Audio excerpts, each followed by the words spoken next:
রমজানের রোজা রাখো, রমজানের রোজা রাখো, গুনাহ যাবে জড়িয়া।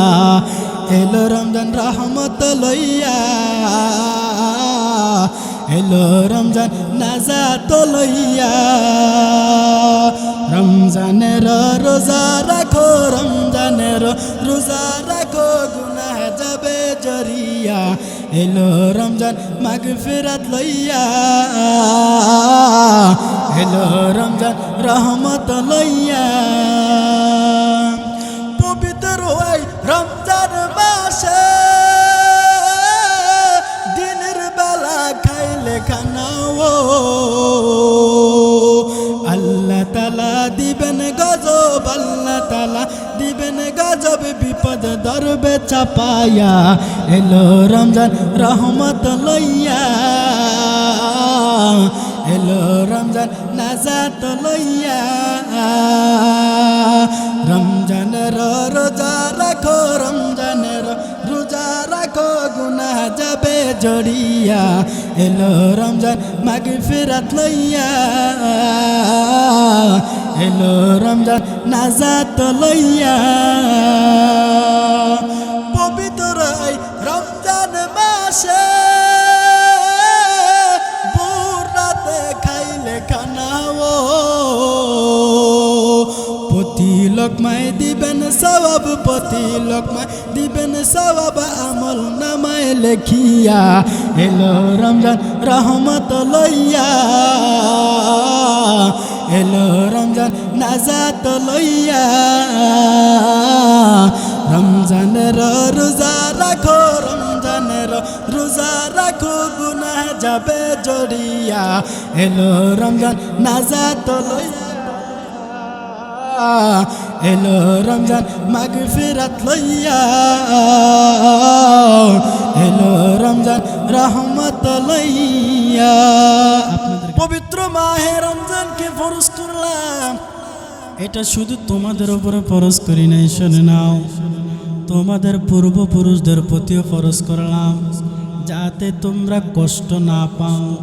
কারণ হুট করে যদি আমাকে কোনো কাজের আদেশ দেওয়া হয় যেটার ব্যাপারে আমি অবগত না, তাহলে অবশ্যই আমার মনে একটা কষ্ট আসবে। হায় রে, আমার পূর্বে যারা এই জমিনে ছিল তারা তো এই কষ্টের কাজ করে নাই, অথচ আল্লাহ আমাদেরকে কষ্টের কাজ করার জন্য কেন বললেন? কারণ আল্লাহ বলে, বান্দা শোনো নাও, যাতে তোমরা কষ্ট না পাও, এই জন্য আমি তোমাদের পূর্বপুরুষদেরকেও দিলাম। আমার পূর্বে কোনো বান্দা যদি এই রমজানের রোজা পালন করতে পারে, তাহলে আমিও সে আল্লাহর গোলাম, আমিও অবশ্যই পারব। কারণ কি, যদি আমার কাছে জটিলতা কোনো কাজ চলে আসে আর আমি যদি শুনতে পাই তারা আমার পূর্বে কেউ করেছে, তাহলে আমি করতে আর কষ্ট হবে না। কারণ যেহেতু আমার পূর্বে কেউ না কেউ করেছে, এটা তো আর আমার জন্য নতুন না। বলে কেমন, দুনিয়ার জমিনে আল্লাহ পাক পৃথিবীর মধ্যে যখন আদম আলাইহিস সালামকে সৃষ্টি করলেন, তখন থেকে পবিত্র মাহে রমজানকে শুরু করে দিলেন।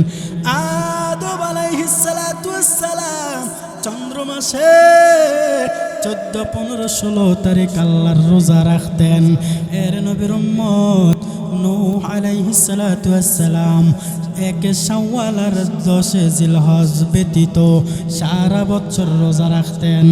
শুধু তাই নয়, ইব্রাহিম নবীও রোজা রাখতেন, মুসা নবীও রোজা রাখতেন। এক কথা, আদম আলাইহিস সালাম থেকে নিয়ে ঈসা আলাইহিস সালাম পর্যন্ত আমার আল্লাহ তাআলার রোজাকে ফরজ করলেন তা নয়। এর বান্দা শুনে নাও, তারা তো রোজা পালন করেছে। এবার আখির নবী জামানার পয়গম্বর রহমাতুল লিল আলামিন, সাইয়্যিদুল মুরসালিন, শাফিউল মুজনাবিন, খাতামুন নবিয়্যিন, সাইয়্যিদুস সাকালাইন, ইমামুল মুরসালিন, শাফি আযম, রসুল আকরাম জনাবে হযরত মুহাম্মদুর রাসূলুল্লাহ সাল্লাল্লাহু আলাইহি ওয়াসাল্লামের উম্মতের উপর রোজাকে ফরজ করলেন। বলে এই রোজার কেমন দাম?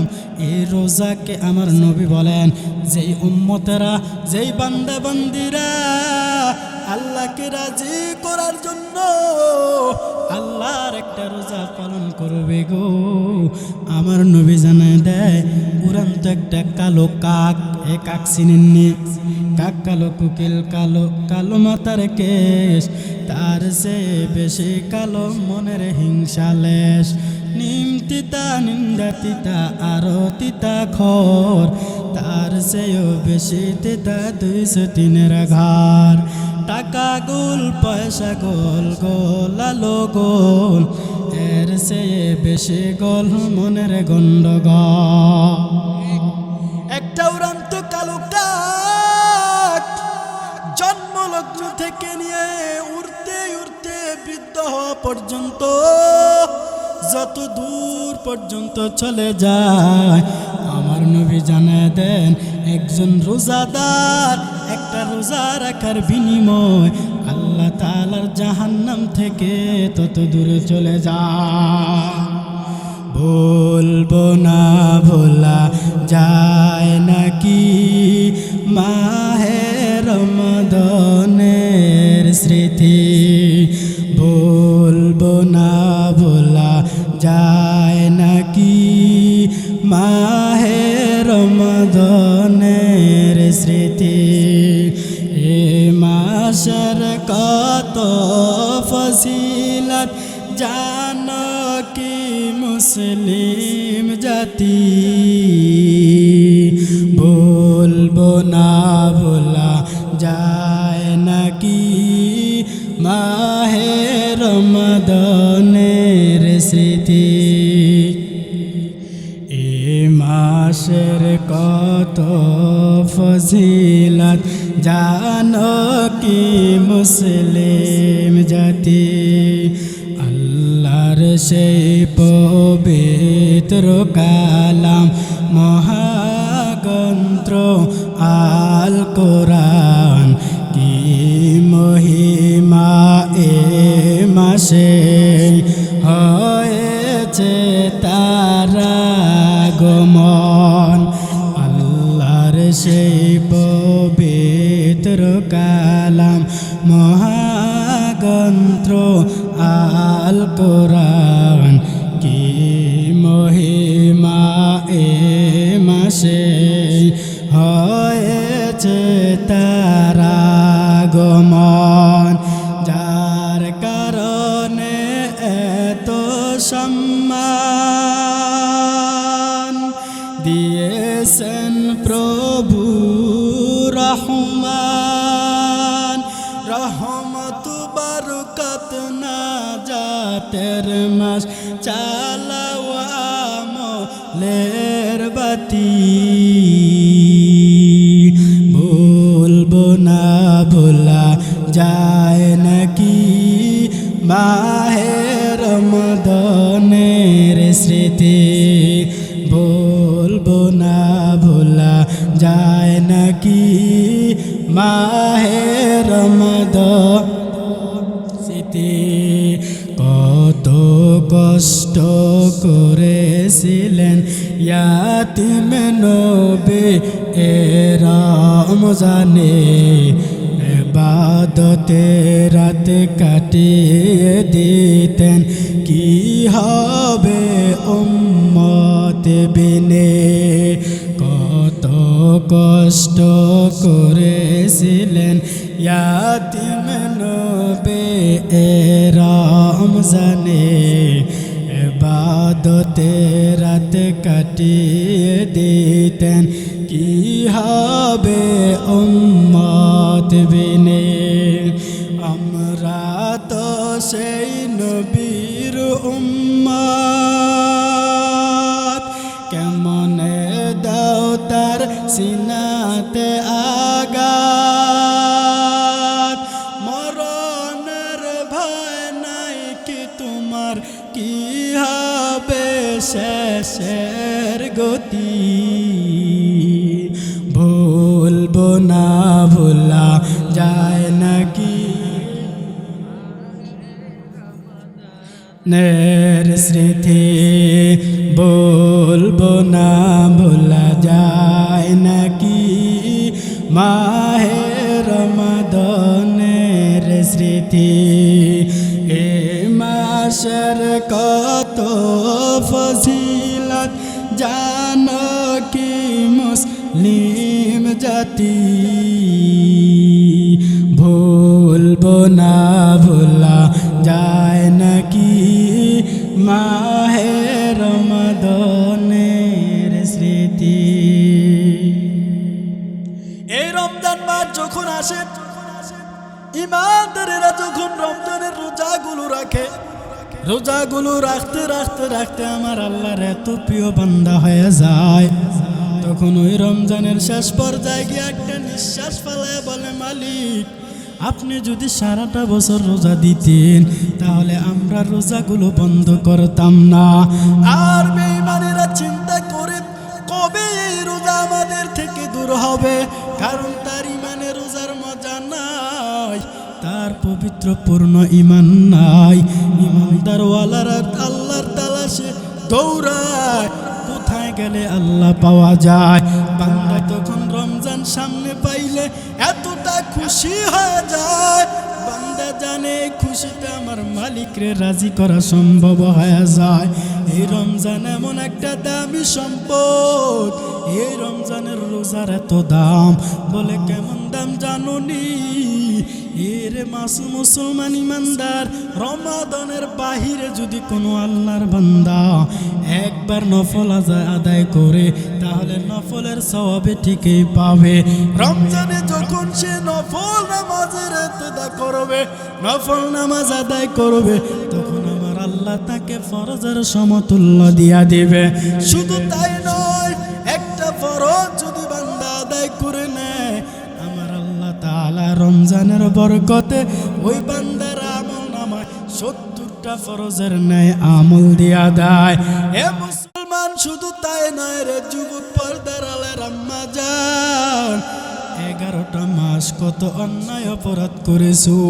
আল্লাহ নিজে ডাক দিয়া বলেন, 11টা মাস তোমরা নিজের নফসের উপরে ধোঁকা দিয়া দিয়া অন্যায় করে করে নফসটাকে তোমরা কালো দাগ ফালায় ফেলেছো।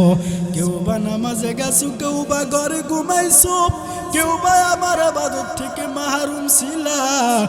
আমি আল্লাহ কত দয়া করে জানো, এই দয়া করে তোমাদেরকে রমজানের রোজা দিলাম। ওরে বান্দা, তোর 11টা মাসকে ফেলাইয়া এই রমজান মাস একটা মাস আমি আল্লাহর জন্য দিয়া দাও। যখন আমি আল্লাহর দরওয়াজায় হাজিরা হয়ে যাও, আমি আল্লাহর জন্য তুমি ইস্তেকবাল হয়ে যাও, আমি আল্লাহর রাজি খুশির জন্য তুমি রমজানের প্রস্তুতি নেওয়া শুরু করে দাও। তখন এই রমজানের রোজার প্রতিদান আমি আল্লাহ ফেরেশতা দিয়া 70 লেখাই না। বান্দা তুমি জানো আমি আল্লাহ কেমন দয়ালু। বান্দা রমজানের একটা রোজা যদি 6টা গুণের মাধ্যমে রাখতে পারে, আল্লাহর সন্তুষ্টির জন্য রাখতে পারে রে, আমার আল্লাহ বলেন ফেরেশতারে বলি শুধু 70 হবে না, বান্দার জন্য 70,000 আমল লেখা দাও। শুধু 70,000 হবে না, আল্লাহ এতটা দয়ালু। আল্লাহ বলেন আমি রহমানুর রহিম, আমি আল্লাহর মতো দয়াময় কেউ নাই। এ বান্দা তাকায় কি দেখছো? দুনিয়ার জমিনে কোনো মানুষ যদি একবার অপরাধ করেই ফেলে, তাকে তার মা ঘর থেকে তাড়ায় দেয়, তার বাবা তাকে ঘর থেকে তাড়ায় দেয়, এলাকাবাসী মিলিয়া তাকে ঘর থেকে তাড়ায় দেয়। একটু ভেবে চিন্তা করে দেখ, এত অপরাধ করার পর আমি আল্লাহ তোর অপরাধগুলো জানি, দুনিয়ার কেউ জানে না। ওই অন্ধকার আধারে কেউ দেখে না রে মানুষ, আমি আল্লাহ দেখার পরও তোর খানা বন্ধ করি নাই, আমি আল্লাহ তোর অন্যায় দেখার পরও ঘুম বন্ধ করি নাই, আমি আল্লাহ তোর অপরাধ দেখার পরও তোর চলা বন্ধ করি নাই। অথচ দুনিয়ার জমিনে একটু অপরাধ করলে মানুষ তোকে দূর দূর তুচ্ছ তাচ্ছিল্য মনে করে তাড়ায় দেয়, আমি আল্লাহ বিন্দু পরিমাণ তাড়াই নাই। আমি আল্লাহ তোকে মায়া করিয়া ডাকি বান্দা আয়।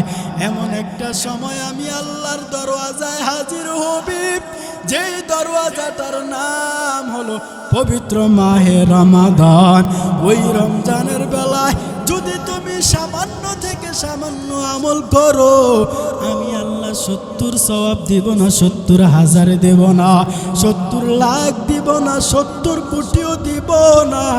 আমি আল্লাহ ফেরেশতাদেরকে বললাম, এ ফেরেশতা, আমার বান্দার সওয়াবের খাতায় আর তোরা নেক লেখার দরকার নাই, কারণ তোদের ওই পরিমাণ কলম নাই, তোদের ওই পরিমাণ খাতা নাই।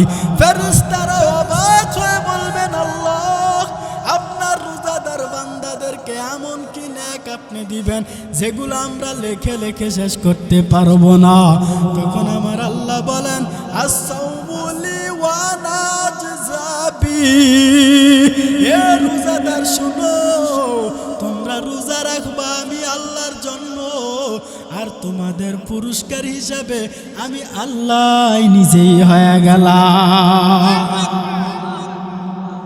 একটু ভাবেন তো, যেখানে রোজাদারের জন্য পুরস্কার হিসাবে আমার আল্লাহ হয়ে যায়, সেখানে আর 70 আর 1 লক্ষ না, 70 কোটি নেক দিয়া কোনো লাভ হবে নি। না না না, কারণ যিনি 70 কোটি নেক লেখার কথা, তিনি যদি আমার হয়ে যায়, তাহলে আর কোনো টেনশন আমার নাই। তবে এটা এমনি এমনি হবে না রে ভাই। আমরা যদিও দেখি রমজানটা বড় কষ্ট, আমরা সারাটা দিন উপবাস থাকতে হবে, আসলে উপবাস কিন্তু বড় কষ্টের বিষয়। এই রমজানের রোজা রাখা যে কত কষ্ট, যদিও চিন্তা করেন কষ্ট, আসলে মূলত কষ্ট নাই। বলে কেন জানো? এ বান্দা, তোমার যদি রোগ হয়ে যায়, তোমার অনেক পরিমাণে বিমার হয়ে গেল, তুমি বিমারকে সুস্থ অবশ্যই হয়। বাড়ি ঘর সারিয়া, ছেলে মেয়েকে সারিয়া, মা বাবাকে সারিয়া, এলাকার আত্মীয় স্বজনকে সারিয়া সুস্থ হওয়ার জন্য হসপিটালে ভর্তি হয়। হসপিটালে ভর্তি হওয়ার পরে 1 মাস হয়ে যায়, কেউ বা 2 মাস আবার হসপিটালে কাটায় দেয়। বাড়ির কারো সাথে কোনো মোলাকাত নাই। ও রোগ সুস্থ করার জন্য ডাক্তাররা আবার দেখা যায় স্যালাইনের ব্যবস্থা করে, ইনজেকশনের ব্যবস্থা করে। আপনারা বুঝে থাকলে বলেন, কোনো মানুষের গায়ে যদি ইনজেকশন দেয়, কোনো ডাক্তার যদি রোগীর উপরে ইনজেকশন দেয়, এই ইনজেকশনটা যে দেয়, ব্যথা লাগে কি লাগে না? অবশ্যই ব্যথা লাগে। ব্যথা লাগার পরেও রোগী কিছুই বলে নাই, বরঞ্চ ওই ডাক্তারকে টাকা দেয়। যখন স্যালাইন দেওয়া শেষ, ইনজেকশন দেওয়া শেষ, এবার বাড়ি গিয়া বলে, ও ডাক্তার, আপনি ইনজেকশনের মাধ্যমে যতই কষ্ট দেন আমার আফসোস নাই, আমি বহু টাকা আপনার পিছে ব্যয় করলাম, কোনো আফসোস নাই। কারণ কি জানেননি?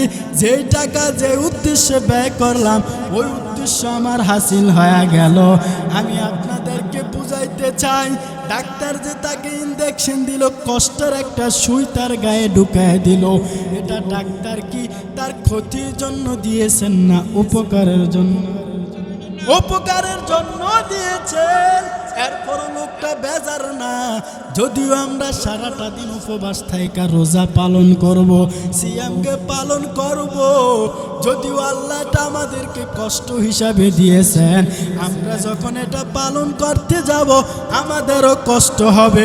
মূলত আসলে কষ্ট না, এই রমজানের রোজা আমার আল্লাহ আমাকে আপনাকে দিয়া বিশাল বড় একটা সওয়াবের কাজের ফয়সালা করে দিছে।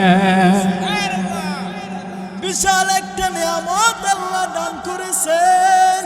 আল্লাহর নবী জানায় দেয়, উম্মতেরা শুনে নাও, কোন বান্দা যদি আমার উম্মতেরা যদি রোজা রাখে, তাহলে আল্লাহ তাআলার পক্ষ থেকে ওই রোজাদার ব্যক্তিকে আমার আল্লাহ 5টা পুরস্কার দান করবেন।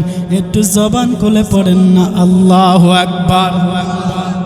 5টা পুরস্কার আল্লাহ দান করবেন, যেই 5টা পুরস্কার আগের নবীর উম্মতদেরকে দেওয়া হয় নাই, আগের নবীদেরকে দেওয়া হয় নাই। কি সে 5টা পুরস্কার? আল্লাহর নবী জানায় দেয়, হে রোজা রাখনেওয়ালা বান্দারা, উম্মতেরা শুনো, যেই বান্দা আল্লাহর জন্য রোজা রাখবে, ওই বান্দার মুখের গারান আমার আল্লাহর আদালতে মেশকাম্বরের চেয়েও বেশি। রোজাদারের মুখের ঘ্রাণ মেশকু থেকে দামি, যারা রোজা রয় না মনে হয় চোরের আসামি। রোজাদারের মুখের ঘ্রাণ মেশকু থেকে দামি, যারা রোজা রয় না মনে হয় চোরের আসামি। এর নবীর উম্মতের দল, রোজা রাখনেওয়ালার মুখের ঘ্রাণ আমার আল্লাহর কাছে মেশকু থেকে দামি। এই 1 নাম্বার পুরস্কার আগের নবীর উম্মতদেরকে দেওয়া হয় নাই। 2 নাম্বার পুরস্কার যা আমার আল্লাহ দান করলেন, কোন উম্মতেরা যদি আল্লাহর কোন বান্দা বান্দিরা যদি আল্লাহকে রাজি করার জন্য, আল্লাহকে খুশি করার জন্য কষ্ট করে সিয়াম সাধনা করবে, পালন করবে। 2 নাম্বার পুরস্কার হলো সাহারি থেকে নিয়ে ইফতার পর্যন্ত বান্দার জন্য আল্লাহ তাআলার বিভিন্ন মাখলুক এবং কি সমুদ্রের মাছ পর্যন্ত ওই রোজাদারের কল্যাণের জন্য দোয়া করতে থাকে। শুধু তাই নয়, এই পুরস্কার কিন্তু আগের নবীর উম্মতদেরকে দেওয়া হয় নাই। এবার 3 নাম্বার যে পুরস্কারটা রোজাদারকে আমার আল্লাহ দান করবেন, শুধুমাত্র কেবলমাত্র একমাত্র আখিরি নবী পয়গম্বরের উসিলায়।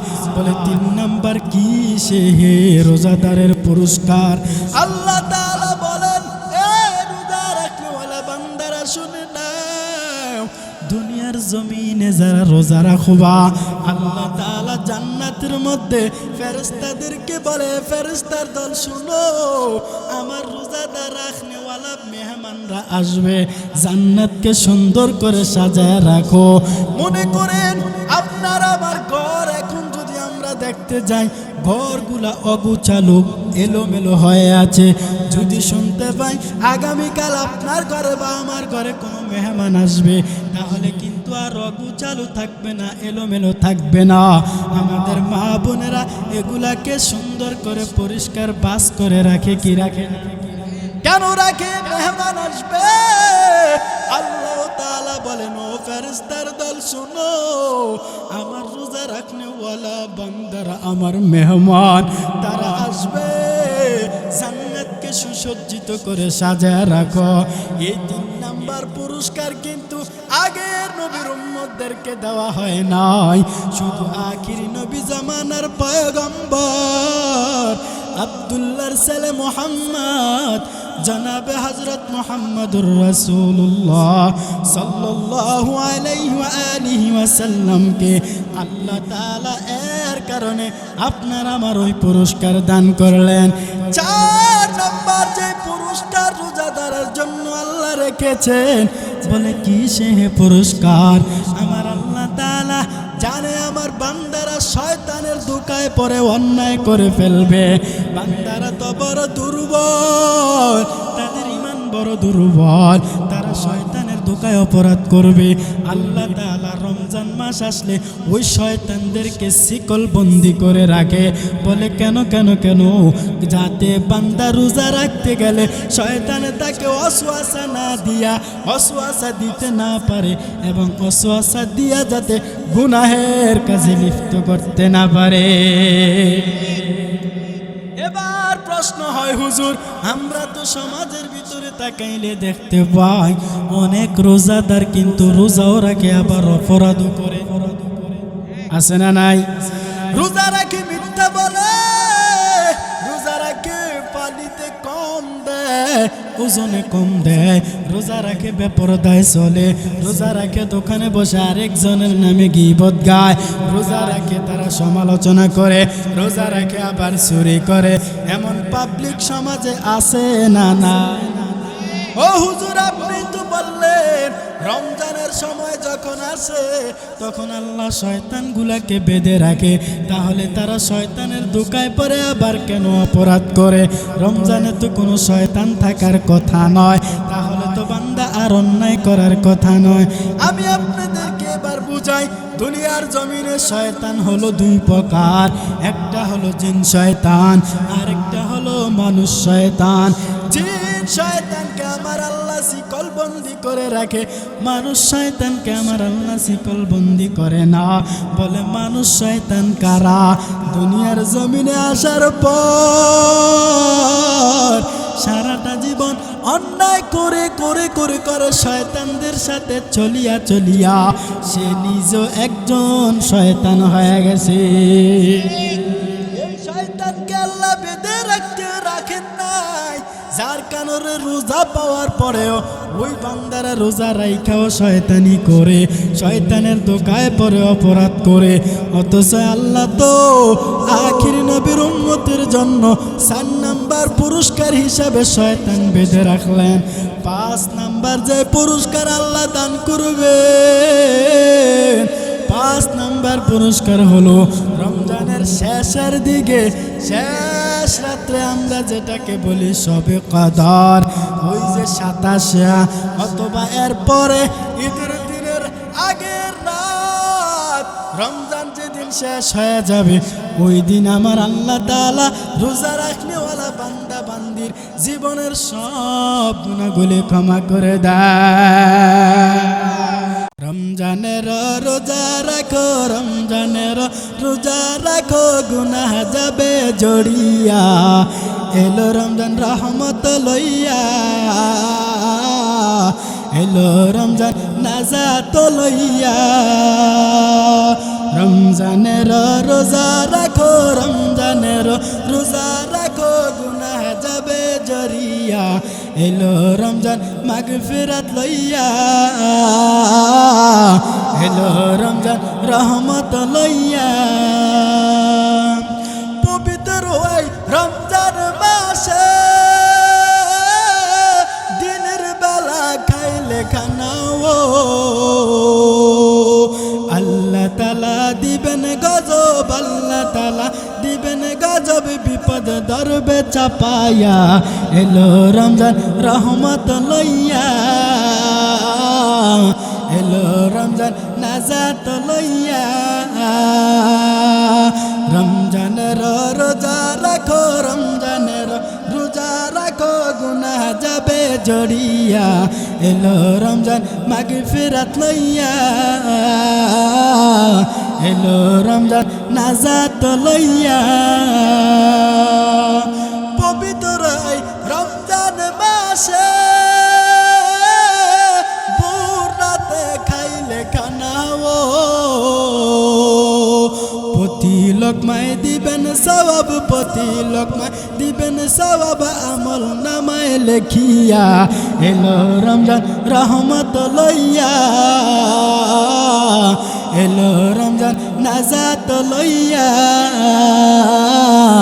রমজানের রোজা রাখো, রমজানের রোজা রাখো, গুনাহ যাবে জড়িয়া, এলো রমজান নাজাত লইয়া, এলো রমজান মাগফিরাত লইয়া, এলো রমজান রহমত লইয়া। আপনাদের খারাপ লাগে? হে খারাপ লাগে? একটু ইমানি আওয়াজ দিয়ে পড়েন তো আল্লাহু আকবার। ভাইরা আমার, এই পবিত্র মাস আসলে অনেকের জ্বালা পড়া শুরু হয়ে যায়। কারণ কি? সারাটা দিন উপবাস থাকতো। আগে তো রাস্তায় চলে আঞ্জা দিয়া গাঞ্জা খাইতাম, ডান হাতের সিপাই রাইখা কলমের ছুরি টান মারতাম, বিড়ি। এটা তো আর এখন আর সুযোগ হবে না।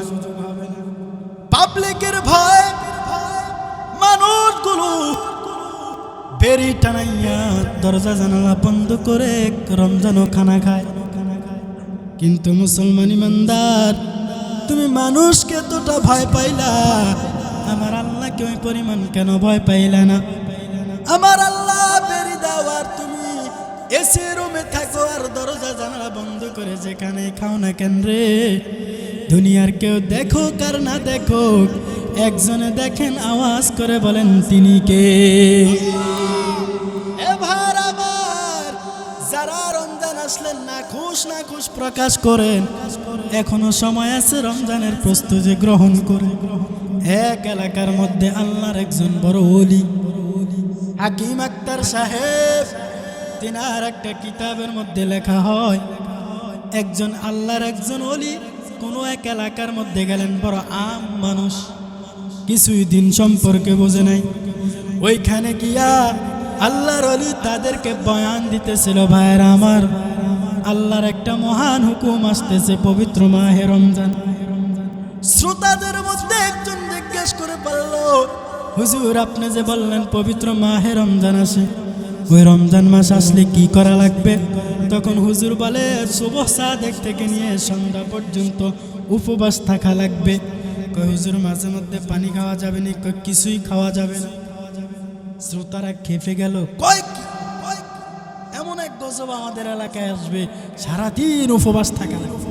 না না, এই গজব জায়গা দেওয়া যাবে না। হুজুরকে জিজ্ঞেস করলেন, হুজুর আপনি যে বললেন আমাদের এলাকায় রমজান আসবে, বলেন তো রমজানটা কবে আসবে, তারিখ দেন। তখন হুজুর বললেন শাবান মাসের 29 তারিখের শেষের দিকে আসবে। এই কথা বলার পরে বলে, হুজুর কোন দিক দিয়ে রমজান আসবে? তখন হুজুর বললেন পশ্চিম দিক থেকে রমজান আসবে। এবার এলাকা মানুষ সবাই তৈয়ার হয়ে গেল, এই রমজান আসলে নাকি সারাটা দিন উপবাস থাকা লাগবে। না না, আমরা তো খাও না বাঙালি, আমরা তো উপবাস থাকতে পারবো না, অতএব আমরা এই রমজানকে আমাদের এলাকায় জায়গা দিব না। সবাই এলাকাবাসী মিলিয়া লাঠি সোটা তৈরি করলো, রমজানকে ঢুকাই দেওয়া যাবে না। কারণ হুজুর বলছে 29 তারিখ শাবান মাসের 29 তারিখে রমজান আসবে, তাও আবার পশ্চিম দিক থেকে আসবে। এবার সবাই চিন্তা করে হুজুর বয়ান করে খালি যাক, আমাদের এলাকায় রমজানকে দাওয়াত দেওয়া যাবে না, জায়গা দেব না। সবাই যখন লাঠি ছটা নিয়ে রেডি হয়ে গেল, 29 তারিখ চলে আসলো। এবার হুজুরকে প্রশ্ন করে, হুজুর কখন আসবে? পশ্চিম দিক থেকে বলে সন্ধ্যার বেলা, সন্ধ্যার সময় আসবে। সবাই লাঠি ছটা নিয়া এবার পশ্চিম দিকে রওনা হয়ে গেল। রমজানকে আমাদের এলাকায় আসতে দিব না, কারণ রমজান আসলেই তো আমাদের উপবাস থাকা লাগবে। এবার সবাই যখন লাঠি ছটা নিয়ে পশ্চিম দিক রওনা হয়ে গেল, আল্লাহর কি কুদরত, ওই দিক দিয়ে এক আল্লাহর বান্দা উট নিয়া আহরি অবস্থায় আসতেছিল। এলাকার মানুষ চিন্তা করে, হুজুর যে রমজানের কথা বলছিল, মনে হয় ওই যে রমজান আসতেছিল। সবাই দৌড়ে গেল, উট চাহরির কাছে গিয়ে বলে, তোমার নাম কি? ওই লোকটা বলে, আমার নাম হলো রমজান আলী। এবার সবাই বিসমিল্লাহ সারাফিটা হুজুরের কথায় তার কথায় কইছে, দেরি করা যাবে না। বিসমিল্লাহ সারাফিটা শুরু করলো। লোকটা বলে, কি হয়েছে আগে কথা গাও? কিছু হবে না, তোমার কোনো আমাদের এলাকায় জায়গায় হবে না। এবার আমি আপনাদেরকে বলি, হুজুরকে রমজান আলীর নাম হয়েছে। রমজান আসবে শাবান মাসের 29-এ, আর রমজানের যে পশ্চিম দিকে আসবে, মানে পশ্চিম দিকে চাঁদ উঠবে, আর পশ্চিম দিকে চাঁদ যেহেতু উঠবে, সন্ধ্যার দিকেই তো চাঁদ উঠবে। হুজুর কইছে ওই দিকদের কথা, আর এলাকা মানুষ মনে করছে কোনো এক ব্যক্তি রমজান আলী আসবে, এই জন্য তারে বিসমিল্লাহ সারাফিডা। না না, কিছুদিন পর আবার হুজুর আইসা ওই এলাকায় বয়ান করতেছিল, ভাইজানেরা আপনাদেরকে যে রমজানের ব্যাপারে বয়ান করলাম, এবার রমজানের সিয়ামগুলো আপনারা কেমন পালন করছেন? হুজুর রমজানের সিয়াম পালন করব দূরের কথা, রমজান আলীকে আমাদের এলাকায় আসতে দেই না। এরম মূর্খ অনেক সমাজে আছে না নাই? না না, এই সমাজও, আমাদের সমাজও কিছু এমন কিছু লোক আছে, ওই যে বললাম রমজান আসলে তাদের জ্বালা ফরা শুরু হয়ে যায়। অথচ আল্লাহর নবী বলেন, ইদা জাআ শাহরু রমাদান, যখন মাহে রমজান মাস আসে, তখন ফুতিহাত আবওয়াবুল জান্নাহ, তখন আল্লাহ তাআলা জান্নাতের দরওয়াজাগুলো খুইলা দেয়। শুধু তাই নয়, আল্লাহর নবী আর এক জায়গায় বলেছেন, ইজা দাখালা শাহরু রমাদান, যখন রমজান মাস প্রবেশ করবে, রমজান মাস আসবে, তখন ফুতিহাত আবওয়াবুস সামা, আসমানের দরওয়াজাগুলো আমার আল্লাহ খুলে দেয়। প্রশ্ন হয়, হুজুর আসমানের দরওয়াজা খুললে আমাদের ফায়দা কি?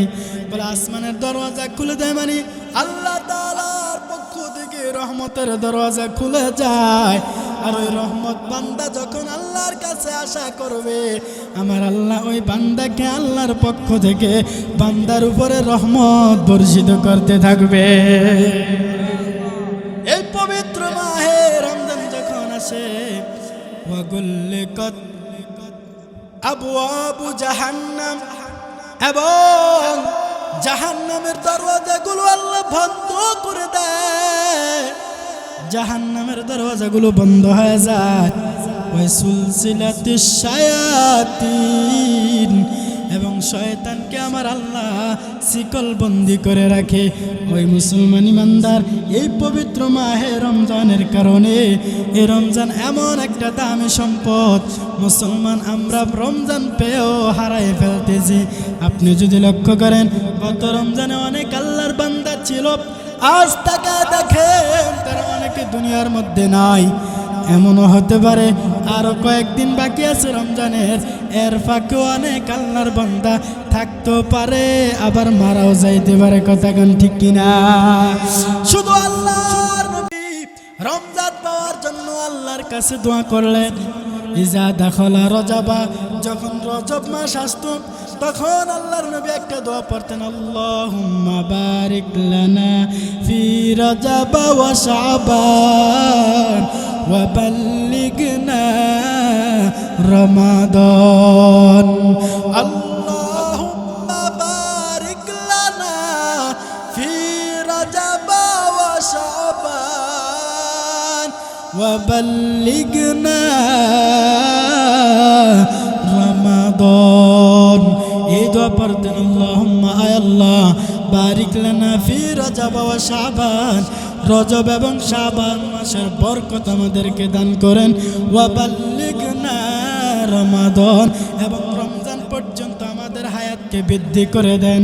বলে রজব আর শাবান মাসে বরকত চেয়েছেন, কিসের বরকত?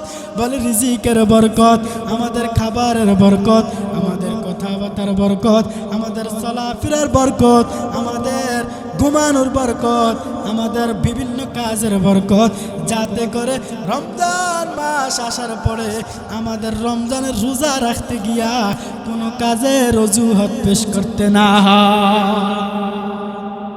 এজন্য ভাইয়ারা, আমি আর সময় দীর্ঘায়িত করব না, যেহেতু আপনারা অনেকক্ষণ ধরে বসে আছেন, তাও আবার শীতের রাত্রে আমি আবার চলে যেতে হবে অনেকটা দূর। যদিও আমার বাড়ি উজানি, কিন্তু আমি যেতে হবে গরিবপুর দিয়ে, ওদিক দিয়ে আমার ভিতরে যেখানে মসজিদ ওখানে চলে যেতে হবে।